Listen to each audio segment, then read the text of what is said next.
امام مہدی کا ظہور عنقریب ہونے والا ہے۔ مفتی ابو لبابہ منصور نے اپنی کتاب دجالیات میں حضرت دانیال علیہ السلام کی تختیوں کے حوالے سے لکھا ہے کہ یہودیوں کی ایک ریاست قائم ہوگی اور اس کے 50 سال بعد امام مہدی کا ظہور ہوگا۔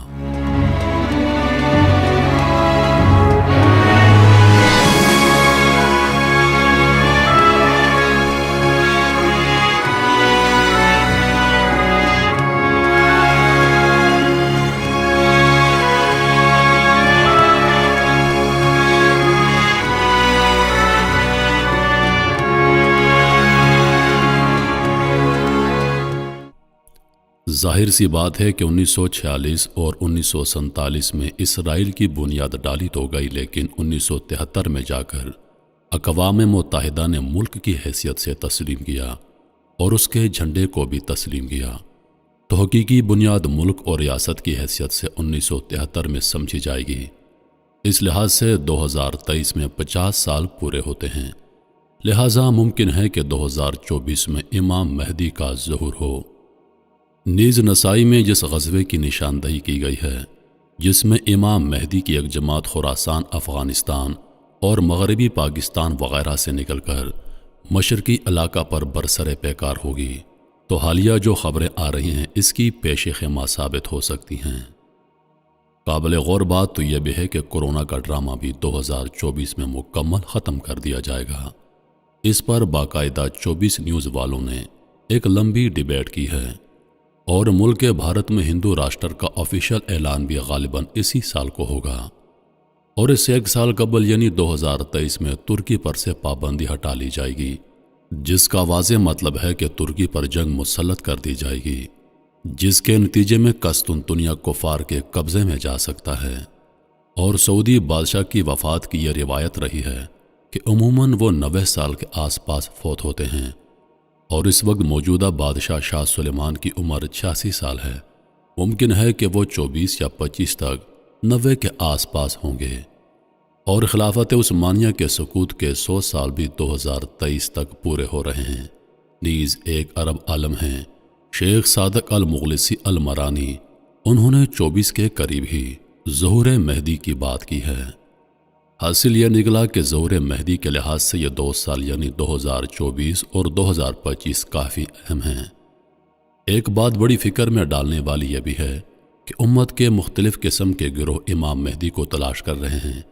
مختلف جہادی تنظیموں کے فکرمند لیڈران اس وقت بڑے فکر مند ہیں کہ امام مہدی کی قیادت میں ساری دنیا میں جہاد شروع کیا جائے، اور وہ اس کے لیے ان کی تلاش میں ہیں۔ مولانا سجاد نعمانی صاحب نے اپنے ایک بیان میں کہا، جس میں انہوں نے سورہ کہف کی تفسیر کرتے ہوئے بڑا عجیب نکتہ پیش کیا۔ فرمایا کہ اللہ تعالیٰ نے دجال کے فتنوں کا ذکر سورہ کہف میں کیا ہے، اور سورہ کہف 15ویں پارے کے نصف سے شروع ہوتی ہے۔ اس سے معلوم ہوا کہ دجال کا خروج 15ویں صدی کے نصف پر ہوگا۔ آگے فرمایا 16واں پارہ شروع ہوتے ہی دجال کا ذکر ختم ہو جاتا ہے، جس سے معلوم ہوا کہ 16ویں صدی سے قبل ہی یہ فتنہ ختم ہو جائے گا۔ مزید یہ بھی فرمایا کہ اللہ تعالیٰ نے دجال کے ذکر سے پہلے بنی اسرائیل کا ذکر کیا ہے، جس سے معلوم ہوتا ہے کہ یہ لوگ اس سے پہلے کافی چرچے میں ہوں گے، یعنی انہیں خروج ملے گا۔ اب ہم حضرت کی ان باتوں پر غور کرتے ہیں تو اس سے بھی یہی اندازہ نکل کر سامنے آتا ہے کہ چونکہ دجال کے 15ویں صدی کے آدھے میں آنے کا امکان ہے، اور حضرت مہدی اس سے تقریباً 5-6 سال پہلے آئیں گے، اور اس وقت 1443 ہجری چل رہی ہے۔ 5-6 سال قبل مطلب 45-46 ہجری، جو انگریزی سال کے حساب سے 2024 اور 2025 بنتے ہیں۔ امام مہدی کے ظہور کے بہت بعد ممکن ہے کہ 2025 کے بعد امام مہدی کی قیادت میں تیسری عالمی اسلامی جنگ ہو۔ بہرحال آپ جس طرح بھی غور کریں گے، یہی 2 سال سامنے آئیں گے۔ معلوم ہوا کہ یہ 2 سال امت مسلمہ کے لیے بڑی اہمیت کے حامل ہیں۔ اللہ تبارک و تعالی امت مسلمہ کی دجالی فتنوں اور سازشوں سے حفاظت فرمائے، آمین۔ ناظرین، تیسری عالمی جنگ، امام مہدی کے ظہور اور دجال کی آمد کے کچھ نکات ہیں، کچھ نشانیاں ہیں۔ نمبر 1، پہلے سیاہ جھنڈے نکلیں گے۔ نمبر 2، پھر غزوہ ہند ہوگی۔ نمبر 4 پھر ہندوستان میں دین کے بدخواہ لوگوں کا قتل عام ہوگا، جیسے گستاخ اور لانتی قادیانی وغیرہ۔ نمبر 5 پھر تیسری جنگ عظیم شروع ہوگی۔ نمبر 6 پھر قسطنطنیہ مسلمانوں کے ہاتھوں سے نکل جائے گا۔ نمبر 7 پھر سفیانی کا ظہور ہوگا۔ نمبر 8 پھر حضرت امام مہدی علیہ السلام کا ظہور ہوگا۔ نمبر 9 پھر سفیانی کا لشکر حضرت امام مہدی سے لڑنے چلے گا تو مکہ مدینہ کے درمیان مقام بیضا پر زمین میں دھنسا دیا جائے گا۔ نمبر 10 پھر بنو کلب کا لشکر امام مہدی کے ہاتھوں شکست کھائے گا۔ پھر مشرق سے سیاہ جھنڈے عرب کی طرف طوفان بن کر اٹھیں گے۔ عرب کو بچانے کے لیے ساری یہودی نیوی میدان میں آئے گی اور سیاہ جھنڈوں کے ہاتھوں بری طرح تباہ ہوگی۔ نمبر 5 پھر حجاز مقدس کا محاصرہ توڑنے کے لیے خلیج فارس کے نزدیک سیاہ جھنڈے دجالیوں سے بڑا زبردست مارکا لڑیں گے اور محاصرہ توڑ دیں گے۔ نمبر 13 پھر یہ لشکر امام مہدی علیہ السلام کی بیعت کے لیے آگے بڑھے گا اور رستے میں نجد شہر ان کی طوفانی یلغار کی لپیٹ میں آ جائے گا۔ نمبر 14 پھر یہ لشکر امام مہدی علیہ السلام کے ہاتھ پر بیعت کرے گا۔ نمبر 15 پھر یہ عربوں سے خزانہ طلب کریں گے، وہ دینے سے انکار کریں گے۔ پھر یہ سیاہ جھنڈے والوں کے ہاتھوں بری طرح قتل ہوں گے۔ ان کے قتل عام کے دوران سیاہ جھنڈے عرب کی ریت کو عربوں کے خون سے ترک کر دیں گے۔ اس خوفناک قتل عام کا ذکر احادیث مبارکہ میں بھی ملتا ہے۔ یہی وجہ ہوگی کہ عرب بہت کم رہ جائیں گے۔ پھر عرب بھاگ کر مکہ اور مدینہ میں پناہ لیں گے اور اپنی جان بخشی کے لیے خزانہ دینا چاہیں گے، لیکن سیاہ جھنڈے لینے سے انکار کر دیں گے۔ پھر سیاہ جھنڈوں کی اگلی یلغار کا نشانہ مصر بنے گا، جس کا ذکر احادیث میں ملتا ہے۔ پھر ایران کی باری آئے گی، لیکن ایران اطاعت قبول کر کے جان بچائے گا۔ پھر رومی اپنے وہ لوگ جو اسلام قبول کر چکے ہوں گے واپس مانگیں گے۔ نہ دینے پر رومیوں کے 80 جھنڈے سیاہ جھنڈوں سے لڑنے کے لیے نکلیں گے۔ ہر جھنڈے تلے 60,000 رومی ہوں گے۔ ان کی اتنی تعداد دیکھ کر سیاہ جھنڈوں میں سے 1/3 بھاگ جائیں گے، جن کی توبہ اللہ تعالیٰ قبول نہ کرے گا۔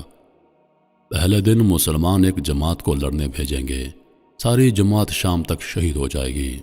پھر چوتھے دن تمام اہل اسلام جو کہ سیاہ جھنڈے والے ہی ہوں گے مل کر رومیوں پر حملہ آور ہوں گے۔ پھر وہ ایسی جنگ کریں گے کہ تاریخی انسانی میں پہلے کسی قوم نے ایسی جنگ نہ کی ہوگی، یا پھر فرمایا کہ وہ ایسی جنگ ہوگی کہ پہلے کبھی نہ لڑی گئی ہوگی۔ پھر اللہ تعالیٰ رومیوں پر شکست مسلط کر دے گا۔ پھر مسلمان یعنی سیاہ جھنڈے ان کا قتل عام کریں گے، یہاں تک کہ رومیوں کی لاشوں کے پہلو سے پرندہ اڑے گا، وہ مر کر گرے گا لیکن لاشوں کے سمندر کو پار نہ کر سکے گا، اور مر کر گرے گا بھی تو ایک لاش پر۔ اس جنگ کے بعد آدھے سے زیادہ لشکر آرمینیا کی طرف جائے گا۔ سیاہ جھنڈے آرمینیا پر آندھی طوفان اور بلا بن کر نازل ہوں گے، اور آرمینیا کو وہ تباہی دیکھنی پڑے گی جس کے سامنے بابل اور نینوا اور بغداد کے قصے بھی کم ہیں۔ اس کا ذکر احادیث مبارکہ میں ملے گا۔ لشکر وہاں سے ہوتا ہوا امام مہدی سے مل کر قسطنطنیہ کا محاصرہ کرے گا۔ اللہ سیاہ جھنڈوں کی جہاد کا یہ صلہ دے گا کہ ان کے نعروں سے قسطنطنیہ فتح ہو جائے گا۔ پھر سیاہ جھنڈوں کا کچھ لشکر یورپ کی طرف نکلے گا، اور جب یہ یورپ کی دہلیز پر پہنچے گا تو پورے یورپ میں کوہرام مچ جائے گا، لیکن یہیں پر خبر پہنچ جائے گی کہ دجال نکل آیا ہے۔ پھر یہ لشکر وہاں سے انتہائی تیزی سے واپس آئے گا، ان کی رفتار انتہائی تیز ہوگی۔ احادیث مبارکہ کے مطابق یہ بڑا ہی سخت امتحان ہوگا۔ جو کوئی تھوڑا آرام کا وقت نکالنے میں کامیاب ہوگا وہی طاقتور تصور کیا جائے گا۔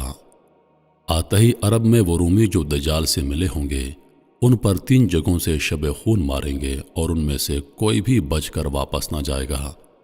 پھر مسلمان دیکھیں گے کہ عیسیٰ علیہ السلام تشریف لائیں گے، اور دجال انہیں دیکھ کر پانی میں نمک کی طرح پگھلے گا۔ پھر وہ وہاں سے بھاگے گا اور مقام لت پر حضرت عیسیٰ علیہ السلام کے ہاتھوں قتل ہوگا۔ پھر یہودیوں کا سیاہ جھنڈے والے قتل عام کریں گے۔ یہی وقت ہوگا جب مومنین مشرق سے لے کر مغرب تک فتوحات کے جھنڈے لہرا رہے ہوں گے، اور اللہ نے سورہ بنی اسرائیل میں جو وعدہ فرمایا تھا وہ پورا ہوگا۔ یعنی کفر و سرکشی کرنے والی کوئی بھی بستی ایسی نہیں جسے ہم روز قیامت سے قبل ہی تباہ و برباد نہ کر دیں۔ پھر عیسیٰ علیہ السلام کو حکم ہوگا کہ کوہ طور پر جا کر قلعہ بند ہو جائیں۔ یاجوج ماجوج نکل کر فتنہ عظیم پھیلائیں گے۔ اللہ تعالیٰ ان پر اپنا قہر نازل کرے گا اور ان پر نفع نامی کیڑا لگ جائے گا اور وہ ہلاک ہوں گے۔ پھر 7 سال تک مسلمان امن و امان سے رہیں گے۔ امن اتنا زیادہ ہوگا کہ بچہ شیر کو بھگا دے گا۔ جہاد ختم ہو جائے گا، تلواریں درانتیاں بن جائیں گی، شیطانیت تباہ ہو جائے گی اور شیطان کو جو قیامت تک کی مہلت دی تھی ختم ہوگی۔ پھر ایک نرم ہوا چلے گی جس سے دنیا میں اسلام ختم ہو جائے گا، یعنی جہاں جہاں مسلمان ہوگا اس ہوا سے اس کو ایک شاندار موت دی جائے گی۔ اب حبشی دنیا پر حکومت کریں گے اور نفس کی حکمرانی ہوگی۔ پھر قیامت مرحلہ وار شروع ہوگی اور تمہارے رب کے وعدے کا وقت آ جائے گا۔ فتنہ دجال بہت سخت ہوگا، اس سے حفاظت کے لیے ہر جمعہ کے روز سورہ کہف کی تلاوت لازمی کریں۔ گزارش ہے کہ اس قیمتی معلومات کو اپنے تک محدود نہ رکھیں۔ قیامت کب آئے گی کوئی پتہ نہیں، تو کیا آپ نے اس کی تیاری کر لی ہے؟ اس ویڈیو کو اپنے دوستوں کے ساتھ ضرور شیئر کریں۔ محترم ناظرین، ویڈیو کے آخر میں اپنی رائے کا اظہار ضرور کیجیے گا کہ آپ نے اس ویڈیو سے کیا سبق حاصل کیا، آپ کی رائے کیا ہے۔ انہی لفظوں کے ساتھ میں اجازت چاہوں گا، اس امید کے ساتھ کہ سانسوں نے وفا کی تو اگلی بار ایک اور ویڈیو لے کر آپ کی خدمت میں حاضر ہوں گا۔ تب تک کے لیے خدا حافظ۔ اللہ پاک آپ سب کا حافظ و نگہبان۔ ہنستے رہیے اور ہمیشہ مسکراتے رہیے۔